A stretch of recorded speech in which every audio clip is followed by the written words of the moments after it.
Hi friends, welcome to Nithu சமையல். இன்னைக்கு பார்க்க போகிற ரெசிபி பீக்கங்காய் பஜ்ஜி. எப்படி செய்கிறதுன்னு பார்க்கலாம். எங்கள் சேனலை சப்ஸ்கிரைப் பண்ணுங்கள், லைக் பண்ணுங்கள், ஷேர் பண்ணுங்கள், கமெண்ட் பண்ணுங்கள். எண்ணெய் ஒரு 2 ஸ்பூன் எடுத்து வச்சுருக்கேன், இதை ஆட் பண்ணிக்கிறேன். கடுகு, கடலைப்பருப்பு, உளுத்தம்பருப்பு போட்டுக்கலாம். சின்ன வெங்காயம் நான் கொஞ்சம் எடுத்து வச்சுருக்கேன், இதையும் இது கூட சேர்த்துக்கிறேன்.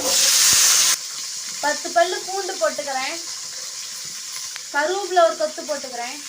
வரமிளகா 3 எடுத்துருக்கேன், பச்சை மிளகா 2 எடுத்துருக்கேன், இது கூட சேர்த்துக்கிறேன். நல்லா இதை வணக்கிக்கலாம். நான் ஒரு பெரிய தக்காளி 5 தக்காளி எடுத்து அரிஞ்சு வச்சுருக்கேன், இது கூட சேர்த்துக்கிறேன். மஞ்சத்தூள் 1/2 டீஸ்பூன் போட்டுக்கிறேன். உப்பு தேவையான அளவு போட்டுக்கலாம். தக்காளி நல்லா வணங்கிடுச்சு. இப்போ நம்ம பீக்கங்காய் போட்டுக்கலாம். நான் பீக்கங்காய் 3 பீக்கங்காய் பெரிய பீக்கங்காவாக எடுத்து அரிஞ்சு வச்சுருக்கேன், இதை சேர்த்துக்கலாம்.